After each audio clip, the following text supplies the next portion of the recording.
Already కొట్టేసింది, America already కొట్టేసింది అనుకుంటే తీరా చూస్తే ఇజ్రాయెల్, అమెరికా సైతం ఇప్పుడు తలలు పట్టుకుంటున్నాయి. వరుసగా బహ్రెయిన్, కువైట్, ఖతార్, యుఏఈ ఈ దేశాల మీద చేస్తున్నటువంటి దాడులు చూస్తుంటే పిచ్చెక్కిపోతుంది వాళ్ళకి. ఇప్పుడు మనం చూసాం కదా, వాళ్ళ ఆయిల్ స్టోర్స్ని సైతం, అతిపెద్ద ఆయిల్ రిఫైనరీని సైతం ఇప్పుడు ఇరాన్ దెబ్బ కొట్టింది. తస్తరారాలోని అరామ్కో ఆయిల్ రిఫైనరీని దెబ్బ కొట్టింది. ఎంత పెద్ద రిఫైనరీ అంటే 5.5 లక్షల బ్యారెళ్ల చమురు ఉత్పత్తి నిలిచిపోతుంది అంటే అర్థం చేసుకోండి. ఇప్పటికే 10% ఇంటర్నేషనల్ మార్కెట్లో క్రూడ్ ఆయిల్ రేట్లు పెరిగాయి. ఇప్పుడు ఈ ఒక్క స్ట్రైక్ వల్ల మళ్ళీ ఇంటర్నేషనల్ మార్కెట్ మీదే ప్రభావం పడుతుంది అంటే, అండ్ ఇంటర్నేషనల్ మార్కెట్లో మరొకసారి రేట్లు పెరుగుతాయంటే just imagine how big loss it is అనేది, ఒక్కసారి ఎంత భయంకరమైన లాస్ అనేది ఒకసారి మనం చూడొచ్చు. సౌదీ అరేబియాలోనే అతిపెద్ద రిఫైనరీగా ఇది మనకు తెలుస్తుంది. And I would like to read out some details. అసలు ఇరాన్ దగ్గర ఏమున్నాయి, ఏమి క్షిపణులు ఉన్నాయి, వాళ్ళ దగ్గర ఏం ఆయుధాలు ఉన్నాయి, అమెరికా, ఇజ్రాయిల్ లాంటి అత్యంత గొప్ప శక్తివంతులైన దేశాలను ఎలా ఎదుర్కోగలుగుతున్నారు అంటే, మోస్ట్ ఆఫ్ ది బ్యాలిస్టిక్ క్షిపణులు చాలా వేగంగా ఉన్నాయి. అంటే ఇవి సౌండ్ వేగం కంటే 15 టైమ్స్ ఇంకా వేగంగా వెళ్ళగలిగినటువంటి బ్యాలిస్టిక్ క్షిపణులు ఉన్నాయి. ఫటా అనేటువంటి ఇరాన్ మొట్టమొదటి హైపర్సోనిక్ క్షిపణి ఇది. ఇవి వాళ్ళ దగ్గర ఉన్న, ఇవి చాలా పెద్ద ఎత్తున ఉన్నాయి. అలాగే కేబర్ షెఖాన్ అనేటువంటి ఛేదించగలిగినటువంటి క్షిపణులు 1450 కిలోమీటర్ల దూరంలో లక్ష్యాలను కూడా ఛేదించగలుగుతాయి ఇవి. అలాగే షహాబ్ 3 అనేటువంటి 2000 కిలోమీటర్ల దూరాలను దాటి మరీ ఛేదించగలిగేటువంటి, అవసరమైతే ఇజ్రాయిల్ లాంటి దేశాలను డైరెక్ట్గా టార్గెట్ చేయగలిగినటువంటి క్షిపణులు ఉన్నాయి. అలాగే సెజిల్ ఉంది. ఇది చాలా వేగంగా, అంటే ఇప్పుడు ఉన్న వాటన్నిటికంటే కూడా ఇంకా రికార్డ్ బ్రేకింగ్ స్పీడ్తో ఇవి వెళ్ళగలుగుతాయంటున్నారు. ఇక డ్రోన్స్ స్పెషల్గా చెప్పుకోవాలి. Drones is one of the biggest asset for Iran. ఇప్పుడు వరుసగా ఈ దేశాలు, అరబ్ దేశాలు అన్నిటి మీద కూడా డ్రోన్స్తోనే ఎక్కువగా అటాక్ చేయడాన్ని మనం చూస్తున్నాం. షాహిద్ 136 ఉన్నాయి వీళ్ళ దగ్గర. వీటిని సూసైడ్ డ్రోన్స్ అని కూడా పిలుస్తారు. అంటే ఇవి వెళ్ళి వెపన్స్ని అక్కడ, బాంబ్స్ని అక్కడ వదిలేసి రావడం కాదు ఒక రకంగా. ఇవన్నీ సూసైడ్ డ్రోన్స్, అంటే డైరెక్ట్గా అక్కడికి వెళ్ళి పేలిపోతాయి అనమాట. చాలా తక్కువ ఎత్తులో ప్రయాణిస్తూ ఉంటాయి. రాడార్కి దొరకకుండా వెళ్ళడానికి ఇవి చాలా ఉపయోగపడతాయి. అంతేందుకు ఇప్పుడు పేల్చేసినటువంటి ఈ ఆయిల్ రిఫైనరీని కూడా డ్రోన్స్, more than 100 డ్రోన్స్ ఒకేసారి ఆయిల్ రిఫైనరీ మీద దాడి చేసినట్లుగా తెలుస్తుంది. more than 136 అప్రాక్సిమేట్లీ అంటే చెప్తున్నారు. అలాగే మొహజర్ 10 ఇది 300 కేజీల బరువు ఉండేటువంటి పేలుడు పదార్థాలను మోసుకెళ్ళగలుగుతుందట. Even it can fly for 24 hours, కంటిన్యూస్గా 24 గంటలు ఎగరగలిగేటువంటి శక్తి వీటికి ఉంటుంది. అంటే వితిన్ థౌజండ్స్ ఆఫ్ కిలోమీటర్స్ తక్కువ హైట్లో ఈ ఎక్కడ రేడార్స్కి దొరకకుండా వెళ్ళగలిగేటువంటి కెపాసిటీ వీటికి ఉంటుంది. అరాష్, సో చాలా లాంగ్ డిస్టెన్స్ టార్గెట్స్ని కొట్టడానికి వీటిని ఉపయోగిస్తారట. ఇక ఖచ్చితంగా ఇరాన్ దగ్గర ఉన్నటువంటి ఎయిర్ డిఫెన్స్ సిస్టమ్ గురించి కూడా మనం మాట్లాడుకోవాలి. బావర్ 373 ఉంది. ఇరాన్ వాళ్ళ సొంత టెక్నాలజీతో తయారు చేసుకున్నటువంటి డిఫెన్స్ సిస్టమ్ ఇది. Space to air missile system కూడా దీనికి ఉంది. అలాగే రష్యాకి సంబంధించినటువంటి S-300, మనం S-400ని మనం ఉపయోగించాం పాకిస్తాన్తో యుద్ధం చేస్తున్నప్పుడు.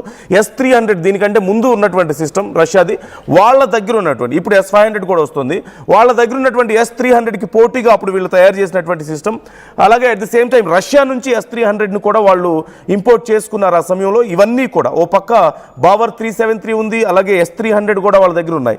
ఇక IRGC ఉంది వాళ్ళ దగ్గర. ఫైటింగ్ స్పిరిట్ ఎక్కడి నుంచి వస్తుందంటే ఇరాన్ రివల్యూషనరీ గార్డ్స్ ఉన్నారు. వన్ ఆఫ్ ది స్ట్రాంగెస్ట్ టీమ్గా వీళ్ళకి చెప్తూ ఉంటారు. అత్యంత శక్తివంతమైనటువంటి సైనిక విభాగం. మోస్ట్లీ వీళ్ళు ఈ క్షిపణులు వీటన్నిటి కూడా ప్రయోగించగలిగే శక్తి వీళ్ళ దగ్గర ఉంటుంది. ఇక నేవీ గురించి కూడా మాట్లాడుకోవాలి. కొంత చాలా చిన్న సైజులో నేవీ ఉన్నప్పటికీ కూడా one of the most ferocious నేవీగా చెప్తూ ఉంటారు. ఫాస్ట్ అటాక్ క్రాఫ్ట్స్ వీళ్ళ దగ్గర ఉన్నాయి. సీ మైన్స్ కూడా ప్రయోగించగలిగే శక్తి వీళ్ళ దగ్గర ఉన్నట్లుగా తెలుస్తుంది. సో ఓవరాల్గా అన్ని వ్యవస్థల్లో కూడా వీళ్ళు చాలా స్ట్రాంగ్గా ఉన్నారు. అండ్ అన్నిటికీ మించి టెక్నిక్, ఎలా శత్రువుని దెబ్బ కొట్టాలి అన్నప్పుడు, అంటే డైరెక్ట్గా యూఎస్తో యుద్ధం చేయకుండా, డైరెక్ట్గా యూఎస్ మీద బాంబుల వర్షాన్ని కురిపించకుండా, వాళ్ళ మిత్ర దేశాలు ఎవరైతే ఉన్నారో వాళ్ళ యొక్క ఇన్కమ్ సోర్స్ని దెబ్బ కొడితే అప్పుడు యుఎస్ తలంచుతుంది అన్నటువంటి నమ్మకంతో వరుసగా గల్ఫ్ దేశాల మీద చేస్తున్నటువంటి దాడులు, భీకర దాడులు మనం చూస్తూనే ఉన్నాం. ఈ నేపథ్యంలో ఖచ్చితంగా Iran it self is a strong force, అందులో ఎలాంటి డౌట్ లేదు. ఇరాన్కి చాలా గొప్ప ఫైటింగ్ స్పిరిట్ ఉంది అనేది మరొకసారి నిరూపించుకున్నారు. ఇన్ని రోజుల పాటు అమెరికాకి ఎక్కడా తలొగ్గలేదు, ఇన్ని రోజుల పాటు ఇజ్రాయెల్కి ఎక్కడా తలొగ్గలేదు.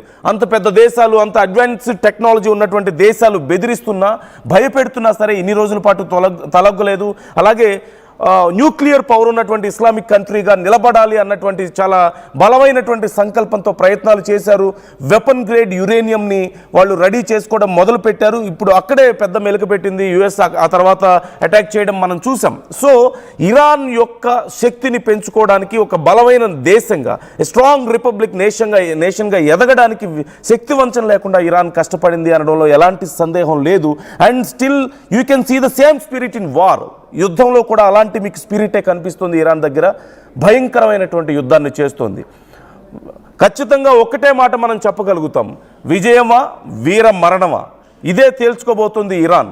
వెనక నుంచి రష్యా సపోర్ట్ కొద్దిపాటిదే ఉంది, చైనా సపోర్ట్ కొద్దిగా కనిపిస్తుంది, కానీ పూర్తి స్థాయిలో ఇట్స్ ఆల్ ఇరానే పూర్తి స్థాయిలో నిలబడగలుగుతుంది. ఓ పక్క ఇజ్రాయిల్ని, ఇంకో పక్క అమెరికాని తట్టుకొని నిలబడడంతో పాటు, వాళ్ళతో యుద్ధం చేయడంతో పాటు వాళ్ళ వీక్ స్పాట్స్ మీద, వాళ్ళ సాఫ్ట్ స్పాట్స్ మీద వరుసగా మరొక 7-8 దేశాల మీద భయంకరమైనటువంటి ఆయుధాలని ప్రయోగిస్తూ మొత్తం మీద ఒక వైడ్ స్ప్రెడ్, ఒక లాంగ్ రేంజ్ వార్ఫేర్ని కంటిన్యూ చేయగలుగుతుందంటే ఖచ్చితంగా ఇరాన్ని తక్కువ అంచనా వేసింది, యుఎస్ చాలా తక్కువ అంచనా వేసింది, ఇజ్రాయెల్ చాలా తక్కువ అంచనా వేసింది. కానీ ఇప్పుడు మనకు కనిపిస్తుంది వాట్ ఈజ్ రియల్ ఇరాన్ అనేది ఇక్కడ మనకు కనిపిస్తుంది. So try to comment your opinions. మీకేమనిపిస్తుంది? ఇరాన్ ఇంత బలంగా ఎలా నిలబడగలుగుతుంది? What is their spirit? వాళ్ళకున్నటువంటి ఈ యుద్ధ స్పిరిట్ ఏంటి, ఎక్కడి నుంచి వస్తుంది? అండ్ ఈ వెపన్స్ని చాలా కేర్ఫుల్గా యూజ్ చేయగలుగుతున్నారు, చాలా స్ట్రాటజిక్గా యూజ్ చేయగలుగుతున్నారు, సాఫ్ట్ స్పాట్స్ని గురి చూసి కొట్టగలుగుతున్నారు, శత్రు దేశాలకు సంబంధించిన చాలా వల్నరబుల్ స్పాట్స్ని. So how are they able to continue like this?